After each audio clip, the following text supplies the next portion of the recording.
So, hello, I'm Anthony, founder at SeedLegals, now launched in New York, previously and still in the UK, but launching in the US so that US founders can find a faster, better way to do their funding rounds. But apart from the legals in our platform, I love finding people that are solving problems that founders have, quite apart from the legal problems. And so when I met Craig at an event and saw how he coaches founders on their founder journeys, I said, we've got to get on a webinar together. So here's the challenge, which is most founders are tech-ish, the INTJ or INTP, if you know your Myers-Briggs profiles, they're probably introverts. They love sitting and coding and doing emails and listening to German opera in my case. But now, as you've got a growing company, you've got a whole lot of different pressures and problem spaces, and you have to reinvent yourself as the leader. You have to make sure you're spending your time on the right things. You have to create a scale-up growth culture and so on. And I don't claim to be an expert at any of these. In fact, I need to lie on the couch and listen to Craig talk about all of this. So without further ado, let me hand over to Craig to introduce himself, and then we'll talk about the topics we're going to cover and hopefully help everyone here on their founder journey as you scale your business. So Craig, take it away. Thank you so much, Anthony. And we have to talk about that German opera at some point as well. I just had the pleasure of attending La Boheme at the Met Opera over the weekend. Hi, everyone. I'm really excited to be here and be part of this conversation. And I really see this as a collective learning environment. I've been in the coaching space for around 20 years. This is really my life's work. I've been inside of orgs as head of culture, both in startups and in the corporate setting. And currently, I'm partner and executive coach with Newberg and Associates, which is a firm with offices in New York City and San Francisco, specializing in helping startups and their founding teams gain the mindsets and the leadership skills in order to scale.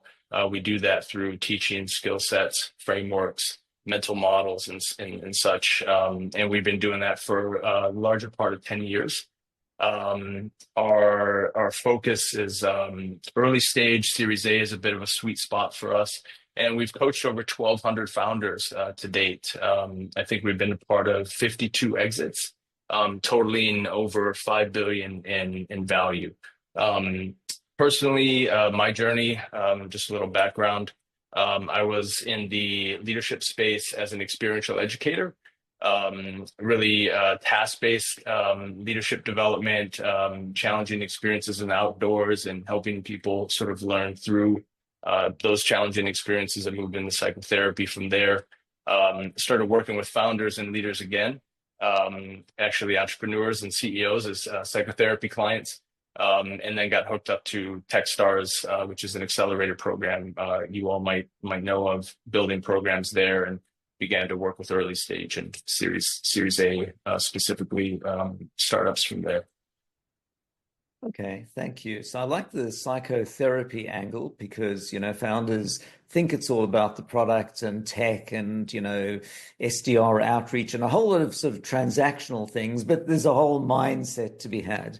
So broadly on this, we're going to cover, I think, divided roughly into 4 sections, and then we're going to take, questions and so on as we go along. So thing 1 is moving from purpose to performance. I'll get back to that in a second. Secondly, is the CEO's best use of time. Next is the evolution of a leader and the team. And lastly is creating a scaling and growth culture. So let me dive into the first topic and then hand over to you, which is a while back when we started SeedLegals, I noticed when we got to about 20 people that one of our key initial hires was getting not quite right for the company. They wanted a particular role, but the role had changed. And then I went to an event organized by Index Ventures, and I learned that when you get to 20 or 30 people, you often have the first pain point that founders see with the team, which is that the early team members previously were the only marketing or growth person, but now they're part of a team. Maybe they don't have access to the CEO anymore because there's just not enough time. And the company is now switching from just a mission and a purpose of building something to selling it. And early team members might be focused on the mission, the purpose, but the performance, KPIs, OKRs, targets, they see as kind of like almost a negative, right? But you can't have a business without that. And so I learned actually that the problem space that I saw with some of our earlier hires was not unique. In fact, everyone has that problem space. So take us through how what I see is that first switching of gears from we're a small team to actually we're a scaling business and have to organize accordingly. Over to you, Craig. Yeah, I think that's a really great kind of journey you just took us on yourself. And the way that I see this is, we're over the course of time, we're really moving from sort of the founder mindset into a leadership mindset. Invariably, a lot of founders spend a little bit too much time doing the work or decoding the work. Those are the sweet spots. They're either down in there actually taking on what should be, as we grow, sort of leadership roles, like this might be a product person or something we actually need to hire, but as founders, we're actually fulfilling those roles. Or they're way too out in front, continuing with too much of the visionary work and sort of driving the purpose forward, instead of delegating the work, instead of creating the systems and the processes, and or driving performance in the team by way of holding the team accountable, by way of sort of level setting in terms of what the priorities are and such, and having those tough conversations and really driving collaboration inside of what should be the executive team.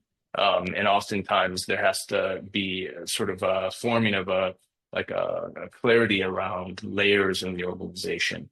In terms of, we move from a flat organization early stage into some distinctive layers. And I think that you mentioned in a previous conversation, we might have less access to, CEO and such. Boundaries is a big part of that. And so I often say one of the things that we need to be looking at is we have to start limiting unstructured jam sessions, in terms of who gets access to us as CEOs and or the executive team.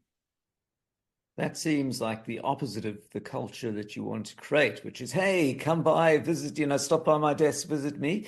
And I think also the other thing is, how do you recognize that you're down in the weeds too much? Because the problem is when you started the company, you were the first salesperson, you were the first product person. So you actually know more than anyone else, and you're probably better at most other people's jobs other than the design team and the coders than them, maybe sometimes them. So how do you transform yourself out of that rather than continuing to do that? I mean, it's a problem I'm sure my team tell me that I've got, and I've seen that in many others as well.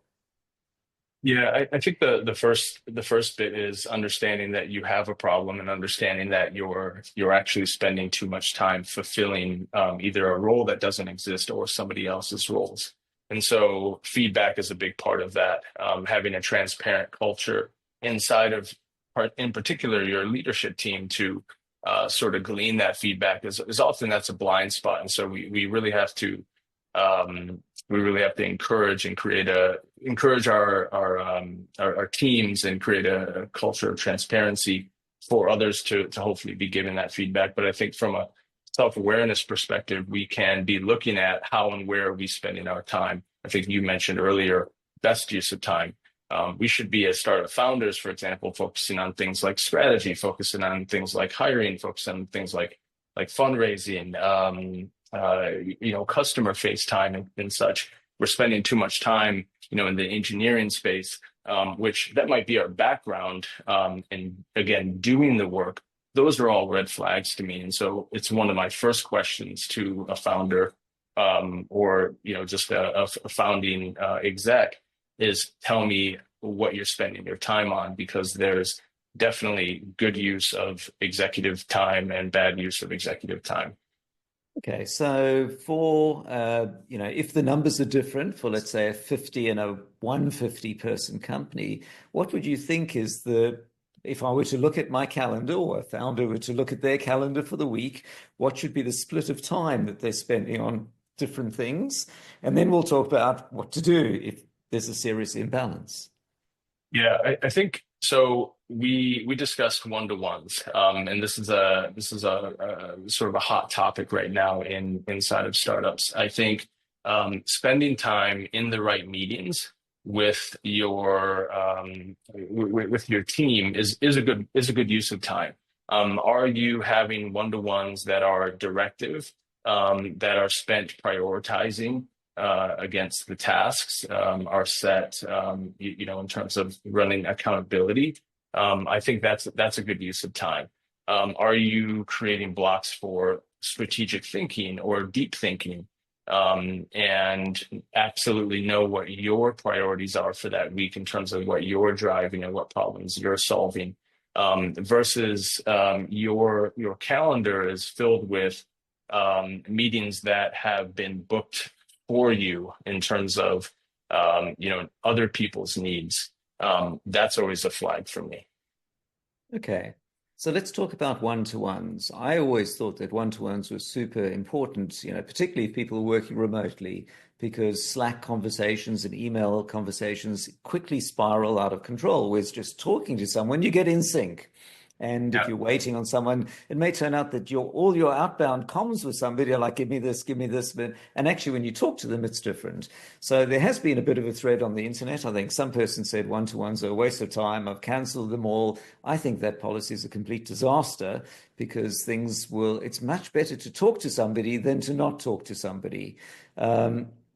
One issue is there's this concept of maker time versus manager time. So if you're Yeah. a software developer or a lawyer or something, what you want is no disturbances in the day, so you can get on with some complicated thing that you're doing. But just one meeting in the afternoon can have your entire day messed up while you prep for that. You're not going to start this because this one's in an hour. I know the feeling myself. I've got an important presentation to do, but I've only got a little time. I'll do it tomorrow. And then that never arrives. So there's maker time where you want a lot of free space. And there's manager time where it's like, dude, I've got 8 hours in the day, half an hour per thing. That's 16 meetings. You want a meeting? Stick it in, find a slot. We're good. And I'll context switch. So the argument with one-to-ones is that by Yeah. putting time in someone's diary, it can mess up their whole day. Yeah. Let's talk about quickly the one-to-ones, and then let's talk about how to get the most value from those one-to-ones, as opposed to nice weather we're having, yeah, and how things going with you. Yeah. I think so. One-to-ones get a bad rap, I think, because they're not concise and they're not structured, and or they're sort of one-off. What I'm not talking about when I talk about one-to-ones is people just grabbing time on your calendar. I think if somebody's grabbing time on your calendar, there should be a specific agenda item that's very tactical, or has some outcome associated with that. When I'm talking about one-to-ones, I'm talking about one-to-ones that are generally, if you have a team, are structured at the beginning of the week, and they're about aligning on priorities. They're about problem solving. They're about sort of flagging issues and or doing a little bit of solving and really positioning for the rest of the week. And the manager or the CEO or whoever it is who's in a leadership position owns that meeting and drives that meeting, and comes with specific questions. And whoever's coming to that meeting is expected to come with questions as well. And so I think really poor meetings are a result of the leader not setting expectations and being clear on what they expect. I expect you to come with questions. I expect you to come, with issues that you're flagging and such. And so I think having those well structured throughout the week is really important. In addition, I think that to your maker mode bit, I think it's extremely important for people to block, space on a calendar for that maker time, for that creative time. and protect that and understand where they need that. For example, for me, Wednesday mornings, I need that time. That's my creative time. I know when I'm most productive and such. And so I don't take any meetings. I certainly don't do any one-to-ones during that time frame. So knowing when you're most productive, and playing ahead of your development time is super key. For me, I think that's called the weekend, but maybe that's a Right. problem I need to talk about. Okay. So, Sure. so let's now focus on, as the founder, you want to extricate yourself from many things. How do you motivate your team and put them on point? Because the reason the problem space arose because you were doing these quite effectively yourself. It was often more efficient for you to just do something yourself than to pass it on to others. What would your counseling be for creating that structure? Is there a senior leadership team? How are people on point? And also let's talk about which people you can see that you want to promote, because they naturally want to own things, as opposed to people who are brilliant at doing things but don't like to be given, ownership. Like, I just like Yeah. to code, please. Yeah. Yeah. So I think it's important to, and I'm working with a couple sort of seed stage orgs right now, and they're at the beginning stages of putting what I call their first team together. We might not have all executive hires in a row and such, but there needs to be the formation of a core group of decision makers, a core group of folks who are sort of creating a cohesive sort of direction for the company that's not just the founder or even the founders, and represents the sort of the most important functions in the business, whether that's engineering, whether that's finance, people, etc. Um, from there, I think that notion of first team is important, whereas there's those functions, but we have to be focusing on that team being the most important team and driving the business forward. And so first team principles is sort of this notion of the first team is unlike the United Nations, where the United Nations, each nation has its own sort of agenda that's driving how they're showing up. We're actually thinking cohesively about the whole versus the sum of the parts. And is that the senior leadership team, as it's often Yes. called, that gets Yes. created to hunt as a pack together? Yes, yes, exactly. And with that said, as we're scaling, I think thinking about how we work, who we are, and who we need to be as a team, and really beginning to, and this is kind of the formation of culture, whereas culture is just sort of in the blood, likely of the founding team. We don't need to literally talk about it, but I think as we scale, we need to begin to define who are we, who do we need to be, how do we get there, and what are our ways of working, how are decisions made, how do we give each other feedback and such, and really begin to create a V1 of a team charter, which is basically a set of agreements in which we sort of operate under. Okay. And so that senior leadership team is really important because each team, if they are good, they'll go and, like a hunter-killer submarine, they'll go achieve their goals themselves. But sometimes they'll miss a line, right? The sales team will just want to sell stuff, but it might be the wrong stuff. Or maybe they're waiting on the tech team, but the tech team is optimizing on something else and not helping the sales team with the things they need. So the sales team go off and use some third party, and now it's all a mess. But getting That's them right. together can set those common goals. So at what point in the company's growth is it worthwhile creating that kind of structure? Yeah, the point that I see it being most effective is usually at about the 20 to 30-ish Okay. sort of mark. I think that's where there's generally enough complexity, where we all can't fit around one table, for example, and there's enough distinction in the functions. Comms are beginning to fall down, priorities are beginning to get muddled, and there's a sort of a competing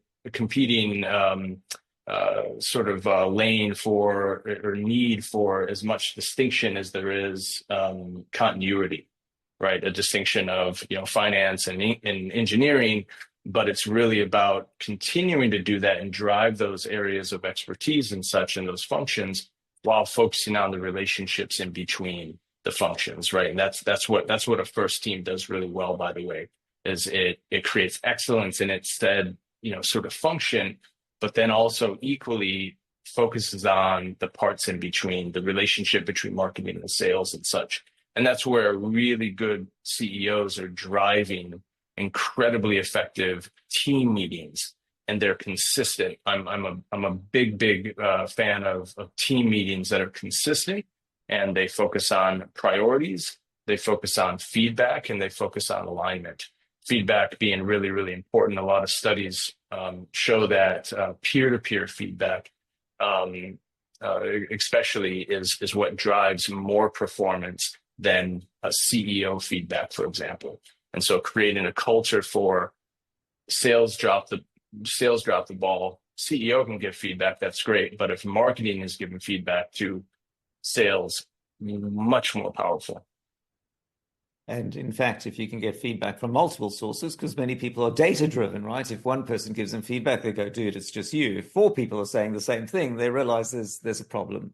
So let's talk about, great question posted in the chat, which is, what are the tools for motivating teams? There's only so much the founder can do on a Monday morning with a rah-rah speech. At some point, you run out of rah-rah speeches. Often you'll get wins. You've got a customer bought something, closed a deal. There's a good feel-good moment. But many of the times, we're later stage in business, things go on. How do you keep people motivated, both as a team and, personally? Yeah.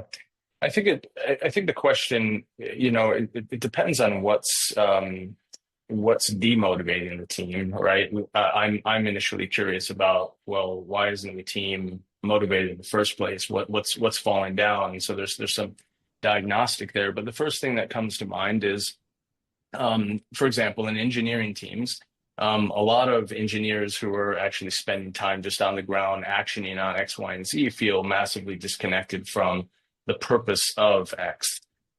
They feel more and more as the team, as the organization grows, more and more disconnected from what we're actually driving and why, disconnected from the outcome, basically.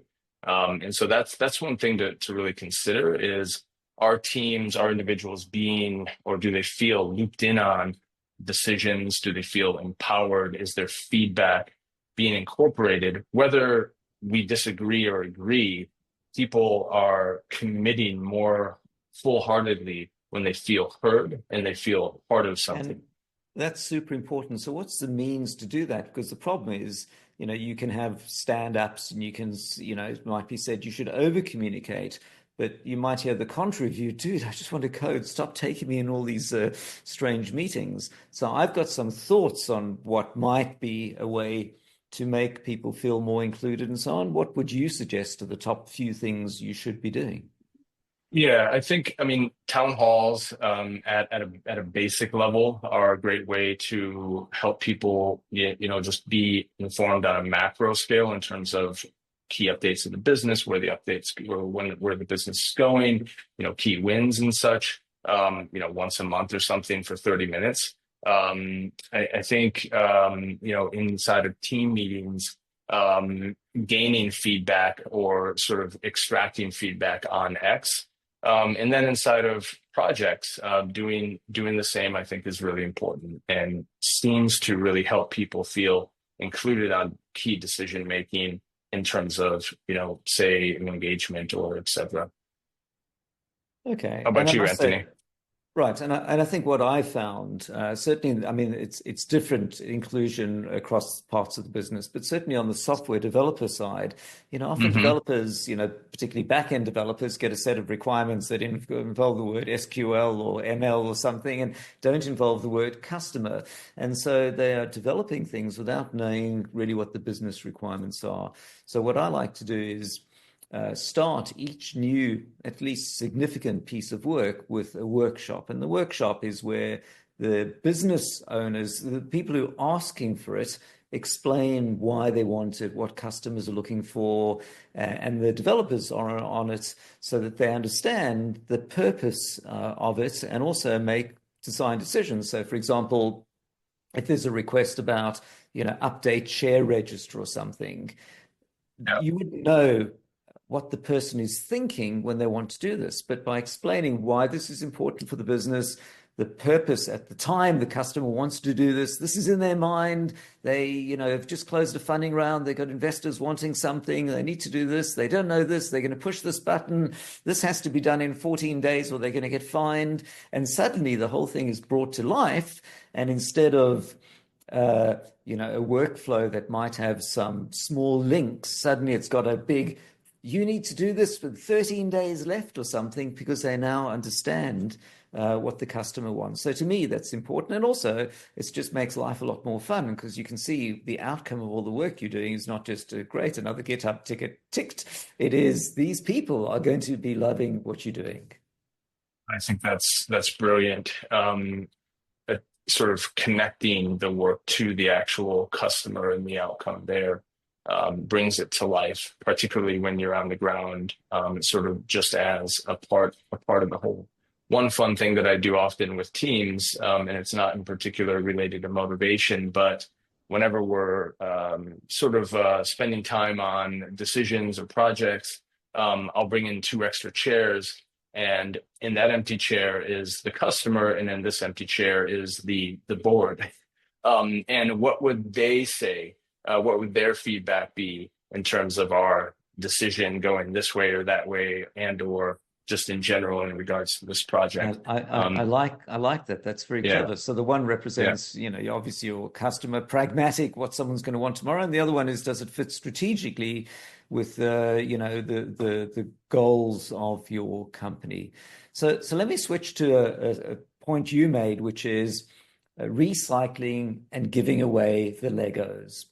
Talk about that. What does that mean? Yeah.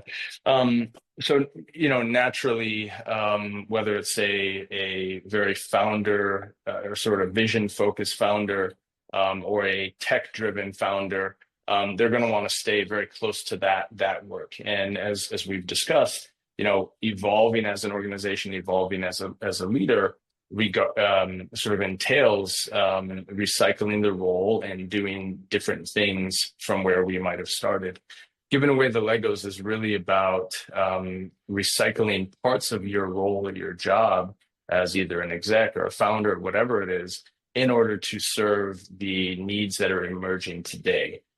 In startups, that's usually at about the 3 to 6 month mark. I see roles looking substantially different in terms of what executives, CEOs, whatever, are doing at each 6-month mark. And so giving away the Legos is about delegating work to your new, product hire, or your new financial officer, or your new, CTO.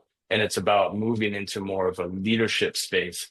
I think founders are really doing great when they're, again, both decoding, but they're also delegating, they're creating systems and processing and such. Okay. And I think you call this updating your user manual. Tell me more about that. Yeah, so the user manual, I think this is a really neat thing to consider for a lot of executives inside of growing teams. The user manual is, so for example, if I was your leader, Anthony, and you were onboarding, I would get you my user manual, and it's basically a manual in terms of how to use me as a leader, how I like to be communicated with. What are my pet peeves? What to not do with me? How to work with me? What are my values as a leader? What do I expect out of those who report to me and or who are a part of this organization? Say 1 to 2 pages at max, and you can kind of emphasize, let's say, 3 to 5 core components. But what this does is it accelerates the understanding and the relational aspect of our relationship. So I don't have to guess as much. Super interesting. So, I insist on doing the final interviews at SeedLegals. Even though we're 160 people, I still want to do the final interview. And I start by explaining that the call is as much for them to ask me questions as me to ask them questions.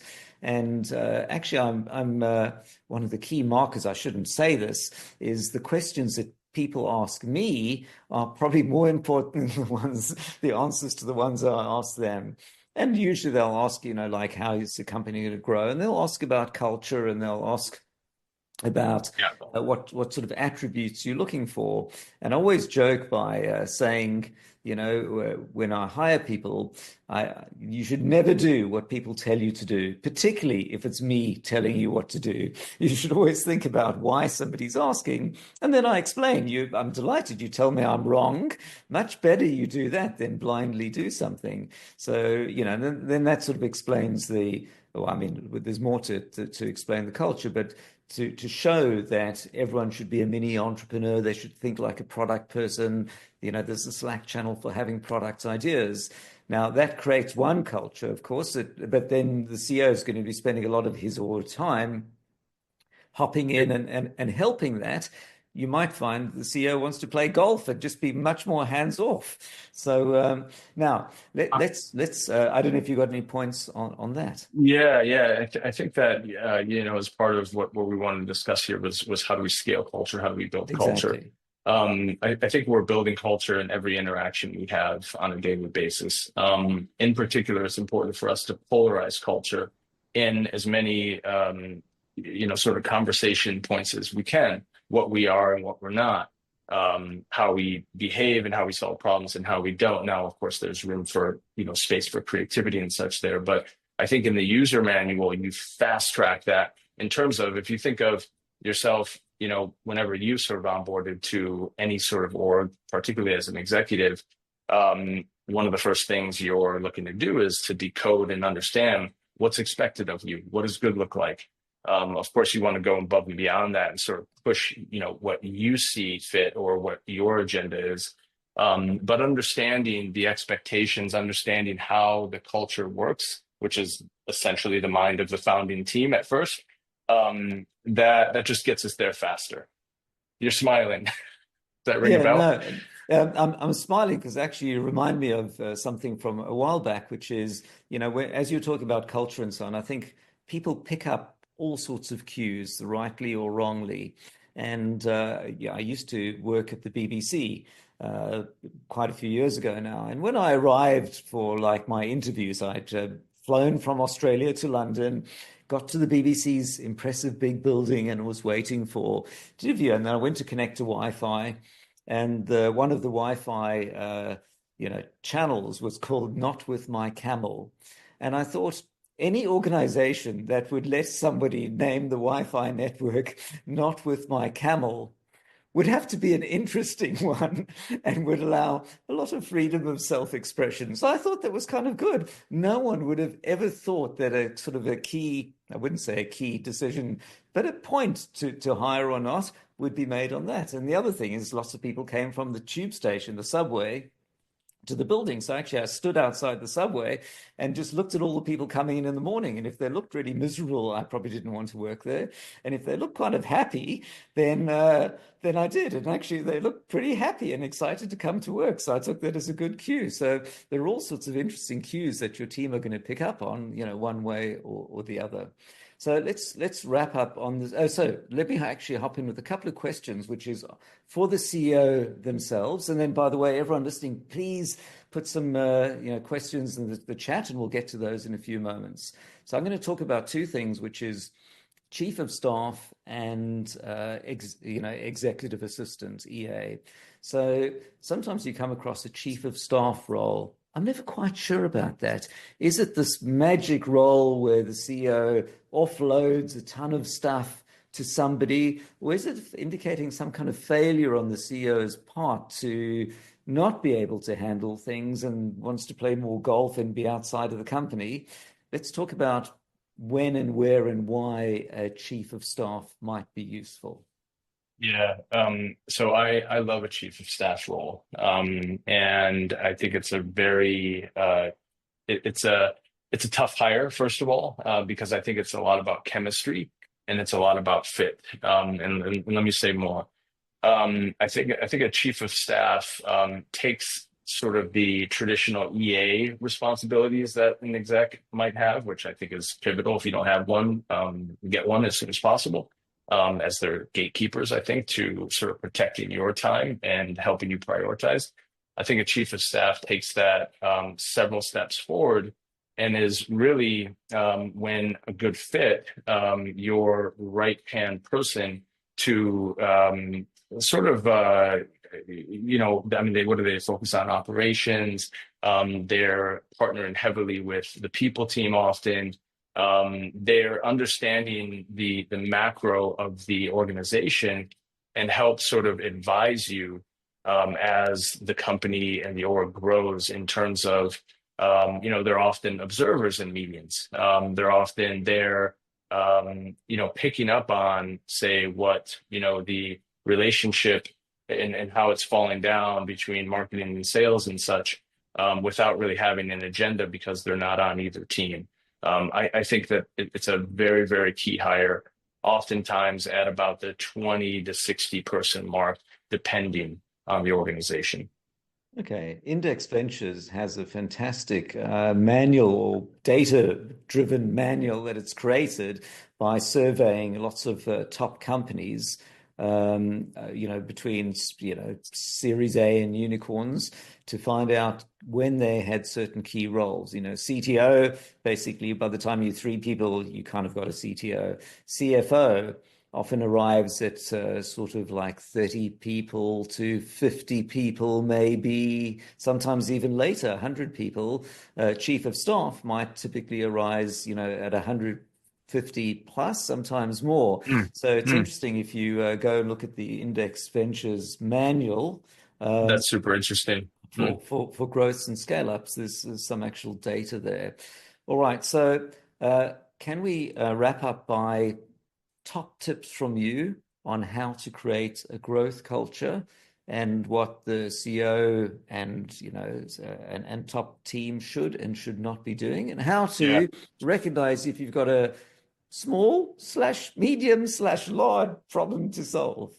That's great. Yeah, I was thinking about this, and instead of give sort of a bunch of small tips, which kind of might come out in the wash, one thing that I love to do with teams, so offsites are really, really important, I think, as they're opportunities to, we want to be working as much on the business as we are in the business, or at least balance that. And oftentimes, smaller organizations exorbitantly spend too much time in the business, and so offsites, a big fan.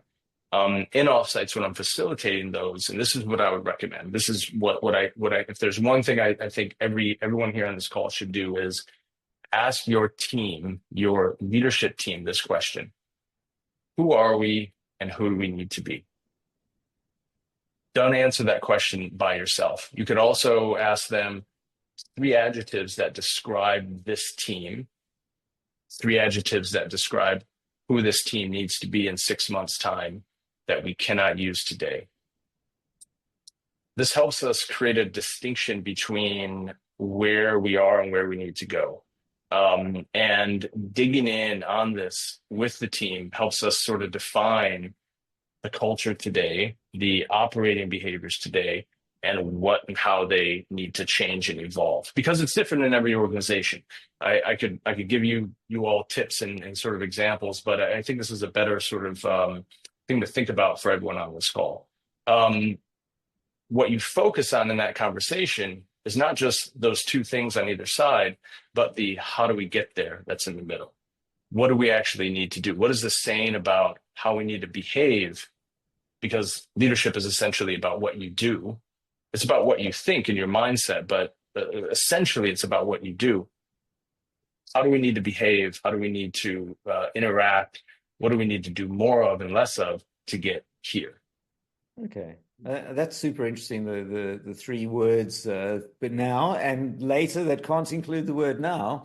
I think that's sort of amplifying the difference between, where you'd like to get to.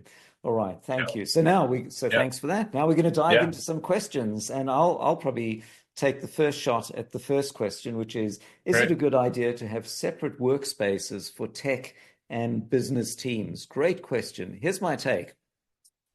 The closer the business works together, I think the better it's going to be. If tech is over here and business over here, you're going to set yourself up for a situation where the business keeps having feature requests, and the tech team keep doing other stuff because they're just not interested in what the business is doing.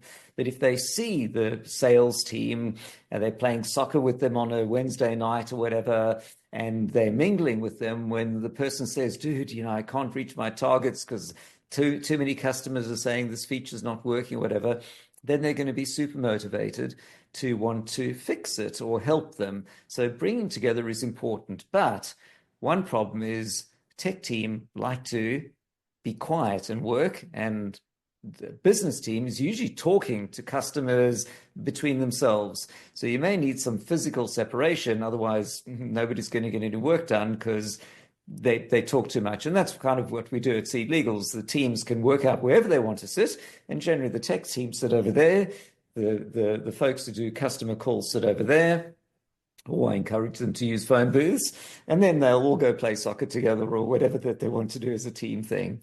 Craig, your thoughts? I like everything that you said. I think the thing we have to be careful is sort of the style of work. I think you called that out in terms of business is all sort of on calls, maybe whether it's tech or creative, right? They're sort of more focused and such. But I think, listen, one phrase that I love is this notion of marketing isn't killing it if the organization isn't killing it. And what that means is we have to understand more about our different functions in the business. And in doing that, we understand how all the parts fit together. And that's where a lot of the magic happens in scale, right? From a leadership perspective, but also functionally. And so spending ample amounts of time in proximity to and conversation with, in particular, lines of the business that you normally would not, or unsuspecting lines of the business, or functions that you normally would not. I think it's extremely valuable, and organizations don't do it often enough. And I think setting ourselves up in proximity to literally is an important bit there.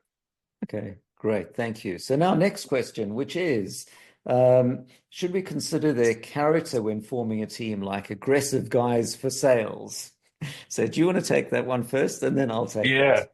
Yeah, sure. I think, it depends on your, what are you selling? And would an aggressive person be a good fit for that particular product? Maybe it's like, intense workout gear. I think that's just one thing we have to consider. I like to think about hiring for traits more so than skill sets. Skills are things we can easily sort of teach, although they have to have skills enough. But oftentimes what I see is that people over-index on hiring for skills versus hiring for traits. And so if aggressive is a trait that you're after, if you feel like that's going to be advantageous to the actual sales process or even the team, it's probably, what does aggressive mean to you, by the way? I'm not sure. We all have different definitions of that. But if that's a quality, if that's a trait you're after, then by all means, I think that's great, and go for it. I think I'd be asking myself, what are the traits that would make this particular role successful? And think about that a bit more in your hiring process, and how to extract for those, balanced by, of course, the skill sets, which generally are what we sort of emphasize already. Okay. All right. So thank you. And so what I find is that, since I do the final interviews, I've got a nice data driven over quite a few people, and you see the difference. In the particular ones, software developers generally don't want to talk to other human beings, which is just great. I'm obviously being slightly facetious. When people join SeedLegals customer support, it turns out lots of people study law at prestigious law schools and then don't want to work for a law firm and then call SeedLegals. And the characteristics of customer support, they often technically detailed, having studied law, but as a character trait, they want to be helpful. They're not counting the minutes that go by. They just want to be helpful. Whereas sales teams are the hunter-killer submarines. They've got targets to make. You don't want someone who's aggressive, because that just plays out badly. But you want someone who's going to be focused on making targets, because otherwise the business will be great, we're doing cool stuff, and you're never going to turn it into a growth business. So to me, those are the different characteristics I see in the roles. And when I see somebody, maybe applying for a sales role, who's just thoroughly nice and wants to be helpful, maybe they a great person, but may not be right for your sales because they're not going to be, doing the calls necessary to make the quotas and or targets or whatever it might be that, depending how your company runs. All right, next question. Great question. Important question. How do I retain staff? I think you've sort of alluded to it in several different ways. Any top takeaway points there? And how do you recognize when you've got a problem with staff leaving? Yeah. Well, I think so. The first thing that comes up for me is retention is something we should be playing ahead of. And so how do we create an environment that's inspirational? How do we create clarity around career paths? How do we create an environment where the people working in our business have shots at bigger projects and such? What motivates them? What are they there to learn? That's a key question I encourage everyone to ask when they're hiring, for example. What are you here to learn? What would you be coming to this organization to learn? And ensure that is part of what you're getting in front of them. I think that's a very, very core part of how we can retain people, is understanding what their career trajectory is. What are they after in terms of not just skill sets, but there might be other motivations. What are their motivations? What are they hungry for? And ensure you're engaging conversations around getting them to that. I think sending a message, not just of your motivation or your intention, but showing them that as well through your actions. Those are some core pieces that come to mind when I think about retention. Okay. So let me ask then, one of the characteristics is being nice important as a CEO? So, you read about some who are, basically assholes, and but they super motivated, they super focused, but they'll trample egos, time, personalities, whatever to get there. And maybe that is an attribute of success, or maybe you don't want to work for them. Whereas others, maybe yourself, you're super nice. You don't want to be confrontational. You didn't make your targets. It's, life's okay. Should you, as a CEO, see being liked as important or respected or feared? Take us through that quickly. Yeah, well, I think being nice is a great attribute. I think we all hopefully aspire to be a kind and empathetic person. The problem is when that goes too far, and we've over empathized with our employees or our organization. And what I mean by over empathize is we've sort of enmeshed with their experience. We've over identified with their emotional experience. We want them to like us, and so we're more attached to their emotional experience and having them feel good than attached to what is best for the business. And so I think the focus has to be on what's best for the business, and if your behaviors that are driven from there have an impact on somebody that's less than desirable or hurtful. I think as long as you're being skillful about whatever message that you're delivering or feedback and such, people not liking you as a result of that is just a part of what you signed up for. And so I think sort of engaging in a stance of I have to be liked as a CEO is extremely dangerous, and developing a tolerance for not being liked as soon as possible is really advantageous. But that doesn't mean we have to be not nice per se. It just means we have to make good business decisions and be compassionate about that, but not be overly involved in the emotions of other people. I think self-awareness really comes into play here in terms of what are your motivations and where does this sort of get in the way. I have a hard time setting boundaries with you, Anthony, because I'm afraid of you not liking me. I mean, that's a great thing to take up with a coach, right? Or whatever it is. That's a real problem whenever CEOs especially can't have challenging conversations, particularly around performance and accountability. Okay, interesting. I think you sort of index slightly further away from niceness than I was quite expecting, and more on, the performance and, the mission, which I think is super interesting. Because obviously, Yeah. you want to balance, having a great team and great culture, and you want your interaction with each team member in general to be positive, unless you want the team members shortly to be exiting the business. But then that is difficult if things aren't working out, or there are challenging conversations, right? So I think that's one of the key day-to-day things that might be concerning you, where you position yourself in that steamroller that's going to run over everything, versus you're super nice and open the door for everyone, but things are Yeah. not aligned and performing. And I want to be clear. I think it's important to as a CEO to allow access to yourself, to be involved in the business, to be curious about and sort of understand the world of others. I'm definitely not saying don't do those things. I'm simply saying, as a coach who, last year alone, I think I worked with 30, 40 plus CEOs. By and by, what I see is the opposite. People are struggling to say the hard thing, to have the challenging conversation. They retain low performers for way too long, and focus way too much on relationships versus the business. I Yeah. think there's a balance there, right? And we have to look at ourselves, and practice some self-awareness in terms of, are we over-indexing on relationships, or are we over-indexing on business? Um, my experience has been, the vast majority of founders spend way too much time over-indexing on the business, or I'm sorry, on relationships. Interesting. Okay, so to Yeah. wrap, top five things you think that you'd offer for anyone watching this, things to do, things not to do. These are the top five things, if I can put you on point for five things.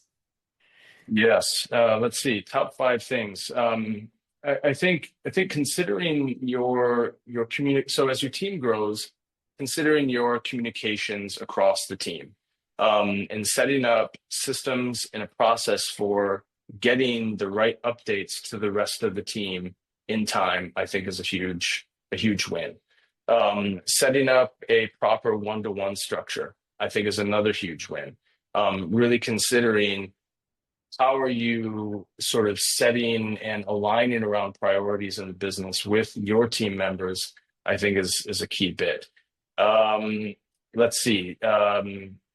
Yeah, I think those are five. I'm kind of like swinging Yeah. here. Yeah, those are the ones that stand out for me.